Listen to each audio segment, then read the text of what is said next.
खुलुमबाय लोगोफोर, नोंथांमोनखौ बयखौबो गिबियावनो आंनि चेनेलाव बरायग्रोनानै लाबाय।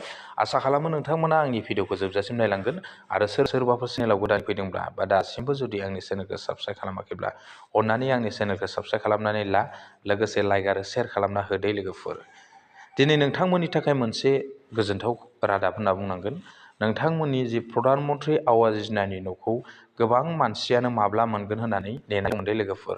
जाय बिथांमोना सिगां बोसोरफ्राव प्रधान मन्त्रि आवास योजनानि जि न' बे न'खौ मोननो हायाखैमोन, बिथांमोननि थाखाय बिराद मोजां रादाब होनांगोन आरो लोगोफोर। नोंथांमोना बे प्रधान मन्त्रि आवास योजनानि आरो बे प्रधान मन्त्रि आवास योजनानि जि न' बे न'नि सायाव गोबां इउटुबारफोरानो गोबां इउटुबाव भिडिअ आपल'ड होदोंमोन दे लोगोफोर, नाथाय रावबो दिनैसिमबो फिक्स डेट होनो हायाखै लोगोफोर।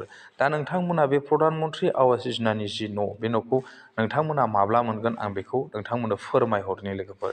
नोंथांमोना बे प्रधान मन्त्रि आवास योजनानि जि न' बे न'खौ जाय बिथांमोना सिगांफोर मोनाखैमोन दे, बिथांमोना नैबे 13 मार्चनिफ्राय मोनजेननो थांगासिनो दं लोगोफोर। दा बे बाथ्राखौ आं बुंनाय नङा लोगोफोर, नोंथांमोननो आं बिनि सायाव एसे भिडिअ दिन्थिलांगोन। बेखौ आसामनि चिफ मिनिस्टार बिथाङानो फोरमायनानै होखादों दे लोगोफोर। दा बेनि गेजेरावनो जुदि नोंथांमोना बे बा जाय बिथांमोना प्रधान मन्त्रि आवास योजनानि न' सिगाङाव मोनाखैमोन दे लोगोफोर, बिथांमोना जुदि रेशन कार्ड गैयाब्ला नोंथांमोना रेशन कार्डखौ माने एप्लाइ खालामनानै लाखादो लोगोफोर। आरो बे सोरबाफोर जुदि न'खरसेयावनो जुदि गांसे रेशन कार्डजों सोलिनानै दङब्ला नोंथांमोना रेशन कार्डखौ आलदायै बानायनानै लाखा आरो लोगोफोर। नोंथांमोना बे रेशन कार्डखौ नांथारगोन आरो लोगोफोर, नैबे प्रधान मन्त्रि आवास योजनानि जि न' मोनोब्लाथाय लोगोफोर।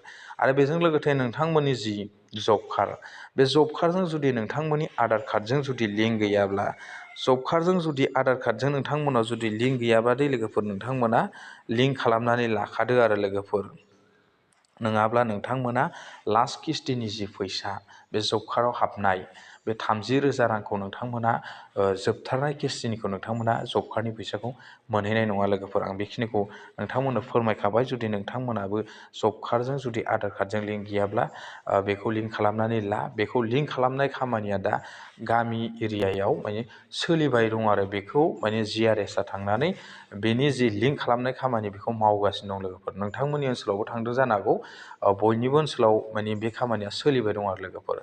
दा आं बेखिनिखौ नोंथांमोननो फोरमायहरखाबाय। दा बे प्रधान मन्त्रि आवास योजना जि न'नि सायाव आसामनि चिफ मिनिस्टार बिथाङा मा फोरमायनानै होखो, आं बेखौ नोंथांमोननो ससे दिन्थिलांगोन। नोंथांमोना भिडिअखौ जोबजासिम नायलांबानो जाबाय लोगोफोर।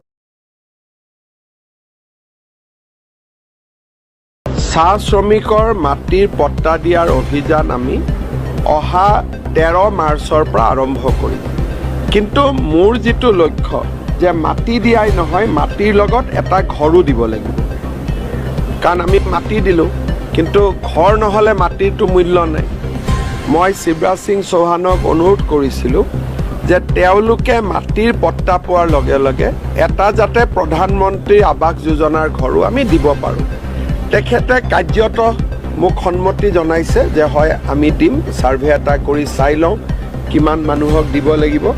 কিন্তু ইন প্ৰিন্সিপল মাটিটো নিজৰ হৈ যোৱাৰ লগে লগে চাহ শ্ৰমিকক প্ৰধানমন্ত্ৰী আৱাস যোজনাৰ ঘৰ এটা দিবৰ কাৰণেও আজি ভাৰত চৰকাৰে সন্মতি প্ৰকাশ কৰিছে। এইটো আমাৰ বাবে এটা ঐতিহাসিক কাম, যেতিয়া চাহ শ্ৰমিকে মাটিও পাব, ঘৰো। दा लोगोफोर, नोंथांमोना एसेबाबो मिथिनो हाबाय बे प्रधान मन्त्रि आवास योजनानि जि न' बे न'खौ नोंथांमोना माब्ला मोननो हागोन, बेखौ एसेबाबो मिथिनो हाबाय लोगोफोर, बिनि डेटखौ। दा दिनैनि भिडिअआ एसेनोसै लोगोफोर। बेबायदिनो नेक्स्ट भिडिअआव नोंथांमोननो जुदि गोदान गोदान आपडेट फैयोब्ला आं होलांबाय थानो नाजागोन। गोजोन्थों, थेंक इउ।